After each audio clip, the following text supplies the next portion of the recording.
السلام علیکم ناظرین کرام، نئی ویڈیو میں آپ کو خوش آمدید کہتے ہیں۔ فضل الرحمان بری طرح سے رنگے ہاتھوں پکڑا گیا ہے۔ فضل الرحمان جس گیم میں لگا ہوا ہے اور جس طرح سے اپنے فالورز کو بیوقوف بنا رہا ہے کہ میں آئین سے محبت کرنے والا ہوں، میں پاکستان کا نظریاتی کارکن ہوں، میں پاکستان کو ترقی کرتا ہوا دیکھنا چاہتا ہوں، جو بھی غیر آئینی کام ہو رہا ہے، جو بھی لا قانونیت ہو رہی ہے، اب یہ ہم لوگ برداشت نہیں کریں گے۔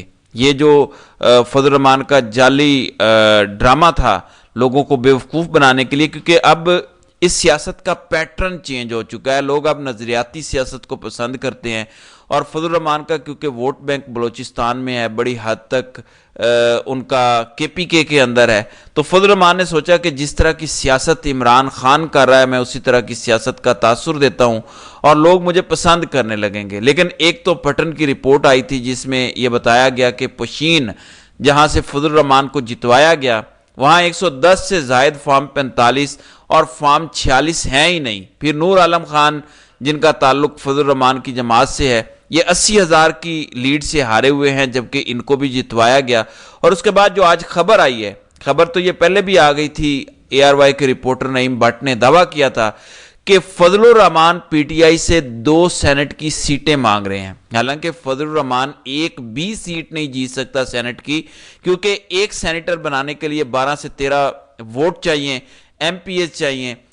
مولانا کے پاس صرف 6 یا 7 ہیں، تو ایک بھی سینیٹر نہیں بن سکتا JUI فیک کا۔ لیکن خان نے کہا کہ چلیں، مولانا ہمارے ساتھ اتحاد کر رہا ہے، ہم نے آگے بڑھنا ہے، تو اعتماد سازی کے لیے ہم ایک سیٹ مولانا کو دے دیتے ہیں۔ لیکن مولانا نے کہا کہ نہیں، مجھے 2 سیٹیں چاہیے، میں نے اپنے سمدھی کو بھی سینیٹر بنوانا ہے۔ اب جیسے ہی نعیم اشرف بٹ کی یہ خبر آئی تو فضل الرحمان تپ گیا، پوری JUI تپ گئی۔ انہوں نے کہا کہ یہ جھوٹ ہے، یہ بکواس ہے، ہماری کوئی اس طرح کی PTI سے بات ہی نہیں ہوئی، ہم کوئی لالچ کی سیاست تھوڑی کرتے ہیں، ہم کوئی طاقت کی اقتدار کی سیاست تھوڑی کرتے ہیں، سیاست تو دین کا حصہ ہے، سیاست ایمان کا حصہ ہے، ہماری یہ تو ایک ریلیجس ڈیوٹی ہے، ہم تو وہ پرفارم کرتے ہیں۔ آج شاہ محمود قریشی کے بیٹے زین قریشی کی جانب سے یہ دعویٰ سامنے آیا ہے کہ مولانا فضل الرحمان نے ہم سے 2 سیٹیں سینٹ کی مانگی ہیں، اور اس سلسلے میں ہم بانی PTI کے ساتھ مشاورت کر کے مولانا کو آگاہ کر دیں گے۔ اب ایک تو نعیم اشرف بٹ کی سٹوری سچ ثابت ہو گئی، دوسرے نمبر پہ مولانا کا دعویٰ جھوٹا ثابت ہو گیا، جو وہ کہہ رہے تھے کہ ہم نے کوئی ایسی ڈیمانڈ نہیں کی۔ دوسری جانب اسلام آباد ہائی کورٹ سے 3 خبریں سن لیں۔ ایک تو عمران خان کے سیکیورٹی انچارج عمر سلطان جن کو اٹھا لیا گیا تھا، ان کی بازیابی کا کیس تھا۔ آج پولیس نے صاف انکار کر دیا، انہوں نے کہا کہ ہمارے پاس بندہ نہیں ہے، ہم ڈھونڈ رہے ہیں، اور 1 ہفتے کا ٹائم دیا گیا۔ دوسرا کیس اظہر مشوانی کے 2 بھائیوں کا تھا، دونوں پروفیسرز ہیں، اور جسٹس میاں گل حسن اورنگزیب نے پورا زور لگایا لیکن وہ بازیاب نہیں کرا سکے، پھر وہ چھٹیوں پر چلے گئے۔ پھر عامر فاروق آ گیا، عامر فاروق سے اٹارنی جنرل نے 3 دن کا وقت مانگا، 3 دن کا وقت گزر گیا، دوبارہ سماعت ہوئی، پھر دوبارہ سماعت ہوئی۔ آج دوبارہ اٹارنی جنرل نے بتایا کہ ہم نے بڑی کوشش کی ہے، ہم نے بڑے رابطے کیے ہیں، لیکن ابھی تک کوئی پازیٹیو خبر نہیں آئی، ہمیں مزید وقت دیا جائے۔ تو ہارورڈ یونیورسٹی سے گریجویٹ اٹارنی جنرل کا اب صرف اتنا کام رہ گیا کہ وہ اسٹیبلشمنٹ کی ٹوٹی کرے۔ پاکستان میں ماورائے آئین اور قانون جو لوگوں کو اٹھا لیا جاتا ہے، کئی مہینوں تک غائب رکھا جاتا ہے، بجائے ان کے حق میں کھڑے ہونے کے الٹا آ کے بتائیں کہ اصل میں ان کا تو پتہ ہی نہیں چلا، وہ تو پتہ نہیں کہاں غائب ہو گئے ہیں۔ تو یہ ان کا اب کام رہ گیا ہے اس ملک کی پڑھی لکھی کمیونٹی کا۔ اور عامر فاروق اسلام آباد ہائی کورٹ کا چیف جسٹس، اس کا بھی اب یہی کام رہ گیا کہ تاریخ پر تاریخ دے، اور اسٹیبلشمنٹ کی ایجنسیز کی یا ملک کے اندر جو طبقہ غیر آئینی کام کرتا ہے اس کی سہولت کاری کرے۔ پھر جب اس ملک کے اندر بات ہوتی ہے تو کہا جاتا ہے کہ اس ملک میں جہالت بڑی ہے، اس ملک کے اندر ایجوکیشن نہیں ہے۔ ناظرین کرام، ایجوکیشن نے اس ملک کا اتنا بیڑا غرق نہیں کیا کہ ایجوکیشن نہیں ہے، 3 کروڑ بچے سکول نہیں جاتے۔ پڑھے لکھے لوگوں نے زیادہ اس ملک کا بیڑا غرق کیا ہے۔ آپ اس ملک کے اٹارنی جنرل کو دیکھ دیں، جج صاحبان کو دیکھ لیں، ایون قاضی فائز عیسیٰ کو دیکھ لیں۔ اب رات کو جو خبر آئی، جو PTI کے احسان اللہ ورک کو ہرایا گیا اور نون لیگ کے ذوالفقار بھنڈر کو جتوایا گیا، 23,000 NA 79 کے لوگوں کے ووٹ ریجیکٹ کیے گئے ہیں۔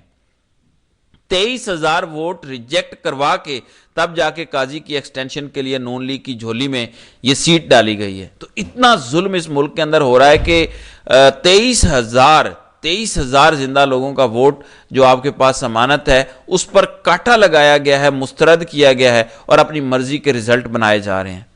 اظہر مشوانی کے بھائی بھی بازیاب نہیں ہو سکے، عدالت میں تذکرہ ہوا کچے کے ڈاکوؤں کا، ساؤتھ پنجاب کے کچے کے ڈاکوؤں نے یوٹیوب چینل بنایا ہوا ہے، وہ کہتے ہیں کہ سبسکرائب کریں، تو اس کا بھی بابر اعوان نے ذکر کیا۔ اس پر عامر فاروق نے بھی کہا کہ ہاں وہ تو ہم بچپن سے دیکھتے بھی آ رہے ہیں، کچے کے ڈاکو ریاست سے کنٹرول نہیں ہو رہے۔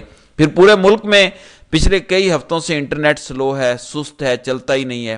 آج فوجی جرنیل جو پی ٹی اے کا سربراہ ہے اس نے بتایا کہ یہ اصل میں کیبلز کٹی ہوئی ہیں اور ان کی ریپیئرنگ کا کام جاری ہے، اکتوبر تک کوئی امید نہ رکھیں، اکتوبر میں خوشخبری آئے گی، اکتوبر تک انٹرنیٹ ایسے ہی چلے گا۔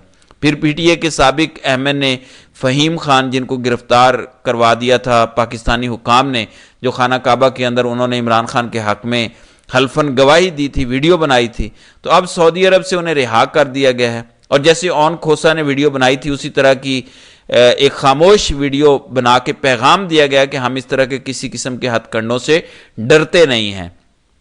پھر اڈیالہ جیل کے اندر سپرنٹینڈنٹ بھی میدان میں آیا ہے کیونکہ خبریں بڑی آ رہی تھیں، الزام بڑے لگ رہے تھے کہ گٹر کھلا ہوا ہے، گندا پانی دیا جاتا ہے، بشرا بی بی کے سیل کے اندر چوہے ہیں۔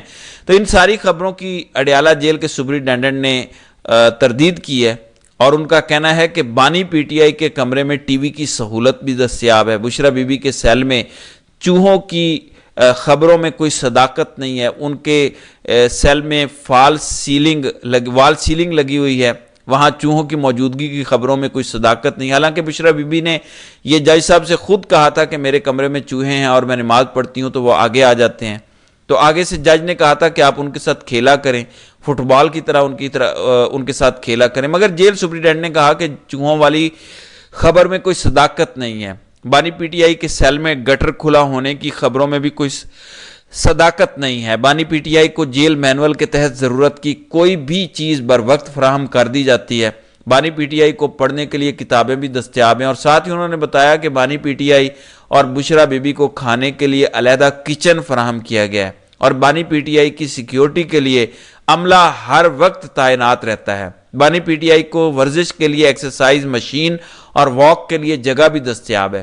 بانی پی ٹی آئی کو 2 مشقتی دیے گئے ہیں، یعنی 2 ملازم دیے گئے ہیں جو دن کے اوقات میں دستیاب ہوتے ہیں اور ان کی سیکیورٹی اور صحت کا خاص طور پر خیال رکھا جاتا ہے۔ ایک انگریزی روزنامہ فراہم کیا جاتا ہے۔ تو جیل انتظامیہ نے عمران خان سے جیل سہولیات واپس لینے کی خبروں کی تردید کی ہے۔ بانی پی ٹی آئی کو جیل مینول کے مطابق تمام سہولیات دستیاب ہیں۔ پھر اس کے علاوہ آج اہم سماعت ہوئی جسٹس اعجاز اسحاق خان کے عدالت کے اندر، وہ تھی عافیہ صدیقی کے حوالے سے۔ پچھلی سماعت پر یہ انکشاف ہوا تھا کہ 2003 میں عافیہ صدیقی کے تینوں بیٹوں کو افغانستان اور پھر امریکہ کے حوالے کیا گیا تھا اور یہ کام ہماری ایجنسی ISI نے کیا تھا اور اس کے ڈاکومنٹ شواہد بھی سامنے آ گئے تھے۔ آج عدالت کے اندر وزارت دفاع اور اٹارنی جنرل اور یہ سارا عملہ مکر گیا۔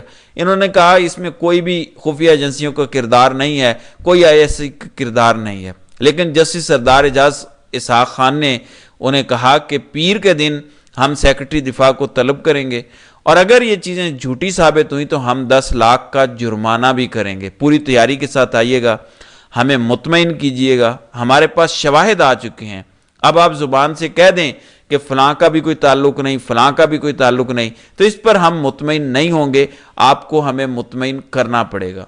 تو وزارت دفاع کے سیکرٹری دفاع کو ہم پیر کا نوٹس کر رہے ہیں، وہ ہمارے سامنے حاضر ہوں اور بتائیں کہ کس خفیہ ایجنسی نے عافیہ صدیقی کو کتنے ڈالروں کے عوض امریکہ کے حوالے کیا تھا۔ تو یہ اس وقت ہمارے اداروں کی حالت ہے، اپنے ہی لوگوں کو اٹھا کر دوسرے ممالک میں ڈالروں کے عوض بھیج رہے ہیں۔ تو ناظرین کرام، آپ کی اس ویڈیو کے حوالے سے کیا رائے ہے؟ آپ اپنی رائے کا اظہار کامنٹ سیکشن میں ضرور کیجیے گا۔